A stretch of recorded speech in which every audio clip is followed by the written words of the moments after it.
Breaking news CBI మాజీ JD లక్ష్మీనారాయణకు ప్రాణహాని ఉందా? ఆయన ప్రాణహాని ఉంది అని అంటున్నారు. సిబిఐ మాజీ జేడీ లక్ష్మీనారాయణ ఇప్పుడు జై భారత్ నేషనల్ పార్టీని స్థాపించారు. ఆ పార్టీ నుంచి ఆయన పోటీ చేస్తున్నారు. ఆయన కొన్ని సంచలన వ్యాఖ్యలు చేశారు. తనకు ప్రాణహాని ఉంది అంటూ విశాఖ సిపికి ఫిర్యాదు చేశారు.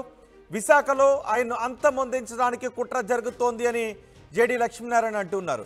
దీనిపై నాకు విశ్వసనీయ సమాచారం ఉంది అంటూ సిపికి ఫిర్యాదు చేశారు సిబిఐ మాజీ జేడీ లక్ష్మీనారాయణ. దీనిపై మరింత సమాచారం మా ప్రతినిధి శివరామకృష్ణతో మాట్లాడదాం.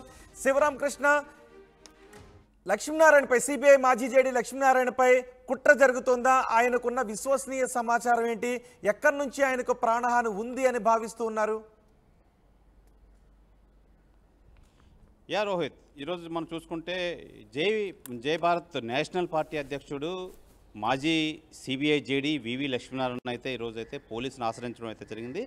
అయితే ప్రధానంగా ఈ వివి లక్ష్మీనారాయణ అంటే జేడీ లక్ష్మీనారాయణ తన సిబిఐ సర్వీస్లో ఉన్నప్పుడు ఒక నేషనల్ పార్టీ నాయకుడిని అప్పుడు ఒక కేసు విషయమై అరెస్ట్ చేయడం అయితే జరిగింది. ఆ నేపథ్యంలో ఆ నాయకుడు తాలూకా అనుచరులు ఒక ప్రెస్ మీట్లో కంపల్సరిగా మేము ఈ జేడీ లక్ష్మీనారాయణ అరెస్ట్ చేసినందుకు, మా నాయకుడిని అరెస్ట్ చేసినందుకు మేము కంపల్సరిగా కక్ష సాధించుకొని తీరుతామని చెప్పి ఒక వ్యాఖ్యలు అయితే వ్యాఖ్యానించారు. ఆ ఫుటేజ్, ఆ ఫొటోస్తో సహా మొత్తం అంతా మా దగ్గర ఉన్నాయని చెప్పి జేడీ లక్ష్మీనారాయణ ఈరోజైతే సిపిని అయితే ఆశ్రయించడం అయితే జరిగింది. అయితే ఆ నాయకుడు ఎవరు ఏంటి అనేసి బయటపెట్టే క్రమంలో అయితే వాళ్ళు ఇష్టపడట్లేదు. ఎందుకంటే ఇప్పుడు ఆల్రెడీ ఎఫ్ఐఆర్ ఫైల్ అయ్యింది, దీని మీద ఇంట్రాగేషన్ అవుతుంది.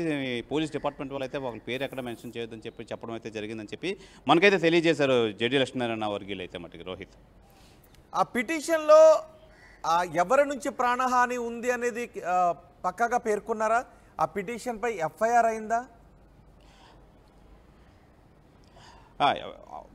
కేసు అయితే పెట్టడం అయితే జరిగింది. ఇంకా ఎఫ్ఐఆర్ ఫైల్ చేశారా లేదా అనేది వాళ్ళు ఇంకా సమాచారం అయితే ఇవ్వలేదు. మొత్తానికైతే దాని మీద డీటెయిల్ కంప్లైంట్ ఇవ్వడం అయితే జరిగింది.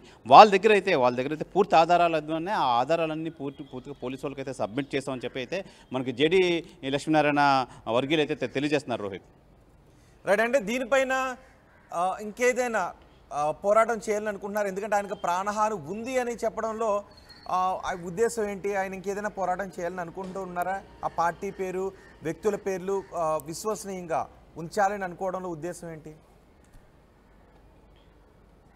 అంటే వీళ్ళు జేడీ లక్ష్మీనారాయణ అనుకోవట్లేదు. ఎందుకంటే ఇది ఆల్రెడీ పోలీస్ దృష్టికి అయితే వెళ్ళింది. పోలీసు వాళ్ళ సమాచారం మేరకు మేమైతే దాన్ని గోప్యంగా ఉంచడం అయితే చేస్తున్నాం. ఎందుకంటే పోలీసులు అయితే ఇది ఇన్వెస్టిగేషన్ మేము ఇమీడియట్గా స్టార్ట్ చేస్తాం, దయచేసి పేర్లు అయితే మెన్షన్ చేయొద్దు ఎక్కడాను. మేమంతా పక్కగా మేము ఎంక్వైరీ స్టార్ట్ చేసి మొత్తం అంతా ఎంక్వైరీ చేసిన తర్వాత అయితే మేము అన్ని రిలీజ్ చేస్తాం అన్న నేపథ్యంలో అయితే వీళ్ళైతే జేడీ లక్ష్మీనారాయణకి ఏమైనా బెదిరింపులు వచ్చాయా జేడీ లక్ష్మీనారాయణకు? లేదంటే ఆయన ప్రాణహాని ఉంది అని ఆయన భావిస్తూ ఉన్నారా? ఏదైనా బెదిరింపులు వచ్చాయా? రోహిత్, ఇక్కడ ప్రధానంగా మనం చూసుకోవాలి, బెదిరింపులు అంటే బెదిరింపు కాల్స్ కాదు. వీళ్ళు ఎవరైతే ఆ ప్రధాన రాజకీయ పార్టీ నాయకుడు అనుచరులు ఒక మీటింగ్ అయితే పెట్టుకోవడం జరిగింది. ఆ మీటింగ్లో ప్రస్తావించుకున్నప్పుడు దాని తాలూకా వీడియోస్ కానీ దాని తాలూకా ఫొటోస్ కానీ జేడీ లక్ష్మీనారాయణకి అయితే అందాయి. దాన్ని బేస్ చేసుకొని అయితే ప్రధానంగా విశాఖపట్నంలో సిపికి అయితే జేడీ లక్ష్మీనారాయణ కంప్లైంట్ ఇవ్వడం జరిగింది. Rohit, right. Thank you Sivaramakrishna. జై భారత్ నేషనల్ పార్టీ అధ్యక్షుడు సిబిఐ మాజీ జేడీ లక్ష్మీనారాయణ ఆయనకు ప్రాణహాని ఉంది అంటూ ఫిర్యాదు చేశారు. విశాఖ సిపికి ఫిర్యాదు చేశారు.